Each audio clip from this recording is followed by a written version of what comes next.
In this lesson, we're going to look at the probability of compound events, but this time without replacement. So, for example, we're taking marbles out of a jar.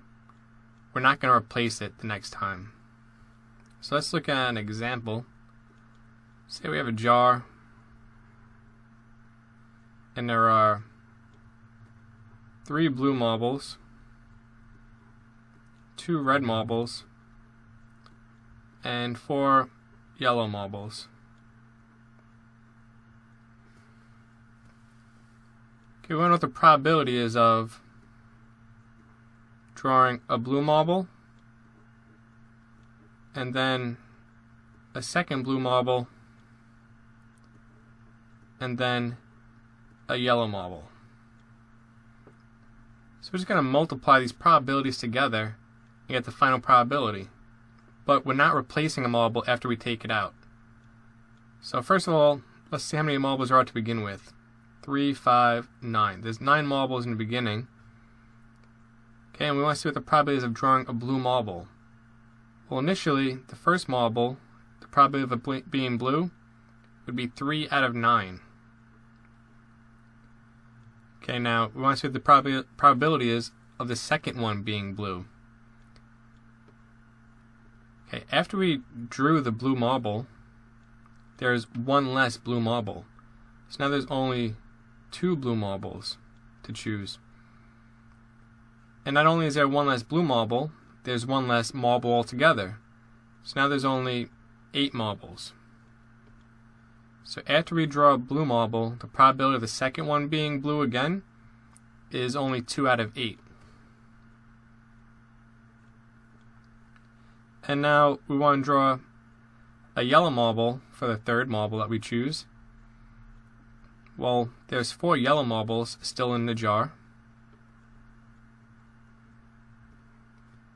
But at this point, we already took 2 marbles out, so now there's only 7 marbles altogether. So we multiply these together with a probability of drawing a blue marble, followed by another blue, and then selecting a yellow. So let's do some cross-canceling or reducing. This could become 1/3. This could become 1/4. And we could cross-cancel these 4s. This becomes 1. So now if we multiply, we have 1 over 21. So the odds for selecting a blue marble, followed by another blue marble, and a yellow marble would be 1 out of 21. So the probability would be of drawing a red marble and a yellow marble. Okay, so starting over, we have 3 blue, 2 red, and 4 yellow. The probability of selecting a red would be 2 out of the 9, because there are 9 in here. Okay, after we select it, we do not replace it. So now there's only 8 marbles total. We want to see what the probability would be of selecting a yellow one now. Okay, well there's still 4 yellow in here out of the total 8. So now we just multiply 2/9 by 4/8. Let's reduce this.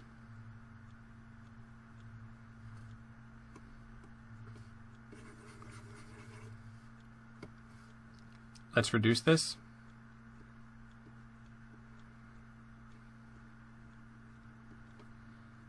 And we get 1/9.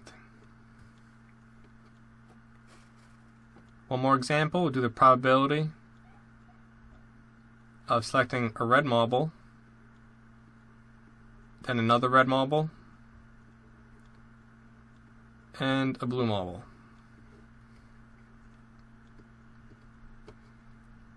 So initially there's 9 marbles, 3 blue, 2 red, 2 yellow. So the probability of selecting a red marble would be 2 out of the total 9. Now there's 1 less red marble in here, 1 less total marble. So now there's only 1 marble, 1 red marble. So the probability of selecting a red marble would be 1 out of only 8. and a probability of selecting a blue. There are still 3 blue marbles. Okay, but we took out a marble here, we took out a marble here. Now there's only 7 marbles. So we can multiply. Of course, if we cross cancel and reduce, we should do so. So this would be a 1. This would be a 4. This could be a 1. This could be a 3. So on top we have 1 times 1 times 1 is 1.